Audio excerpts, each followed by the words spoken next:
And a good day to you, and welcome to today's devotion with William J. We're going to be looking at the book of John, chapter 13, verse 1.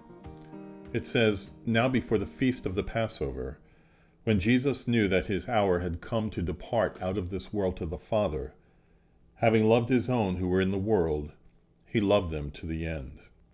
And the part William J. is directing us to is this portion, where it says, when Jesus knew that his hour had come to depart out of this world to the Father.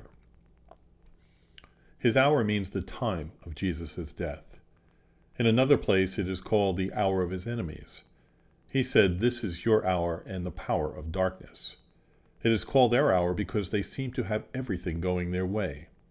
They arrested him and mocked him and scourged him and nailed him to the cross. All their purposes and wishes succeeded, and they considered his cause was destroyed. But their triumph was short and foolish. What they had done was provided for and was admitted into his plan, and those things became the very means of accomplishing his design. It was his hour. He was delivered by the determinate counsel and foreknowledge of God. There was nothing casual in his death. The time was appointed, and until this arrived, attempts of his adversaries were in vain. They could not lay hands on him because his hour had not yet come. It was not only his hour by appointment, but it was his hour by importance. No such hour has ever been witnessed since time began. No hour of his own life would bear any comparison with it. It was infinitely unique, wonderful, and interesting. Now was the judgment of the world. Now was the prince of this world cast out. Now was the ceremonial law abolished. Now was the moral law magnified and made honorable. Now he was to finish transgression.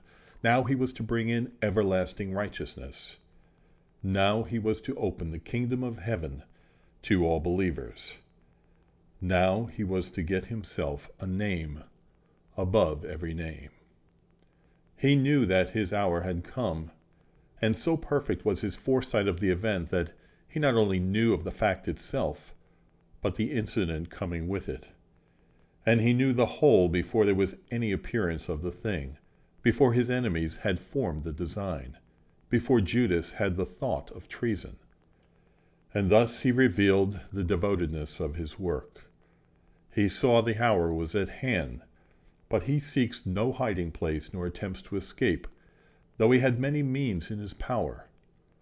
It does not change the greatness of what was just noted to say, that in another sense he was unable to have released himself, because he was bound by covenant engagement, and if he saved others, he could not save himself.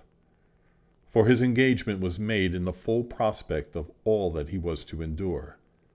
And as the tremendous suffering approached, he was far from changing his mind of what had brought upon himself, and he said, "I have a baptism to be baptized with, and how great is my distress until it is accomplished." But how is this passage through this dreadful scene expressed? That he should depart out of this world unto the Father.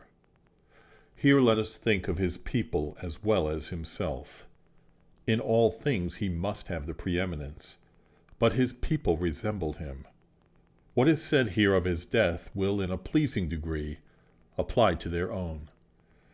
Their death is not like his mediatorial death, neither do they know the hour when it will take place. But all their times are in God's hand, and the circumstances of their death as well as their life fall under his arrangement. They know they have their hour, and are immortal until it arrives. They know that enemies cannot hasten it, nor can their friends stop it. They also know that it is approaching, that it cannot be far off, that it may be very near, and therefore it requires a constant readiness. But was his death a departing out of this world? So is theirs. He was in it for 33 years. And many of them are in it shorter and many longer. It was a sad world to him. It knew him not, but despised and rejected him. It hated him without a cause.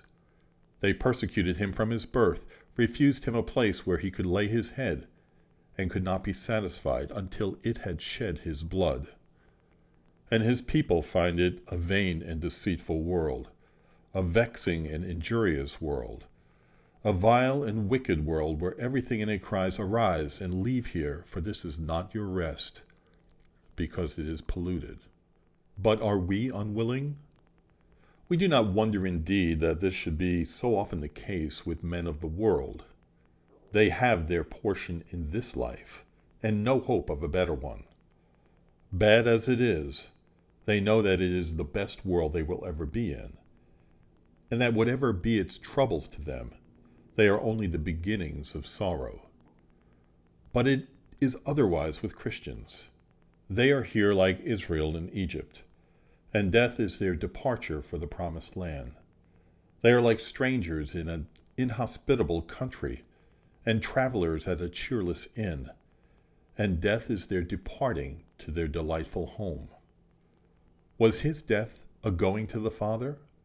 So was theirs. That is, going to heaven, for the Father is there, and in his presence there is fullness of joy, and at his right hand there are pleasures forevermore. He went to the Father to carry on their cause and to possess his own reward, but he had been there before.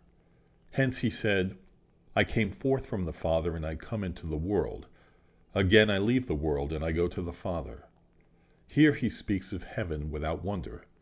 He had been at court. He had resided there and had left only for a season. His return, with all the glories that should follow, was the joy set before him, for which he endured the cross. And as love delights in the welfare of those loved, he experienced that his disciples would rejoice when he said, "I go to the Father, for the Father is greater than I." But they were never there before, and all will be new and surprising to them. And they also will have their work, and will still be praising him. They also will drink of the rivers of his pleasure. They will have immediate and uninterrupted access to the Father and our Father, to his God and our God, and with him is the fountain of life.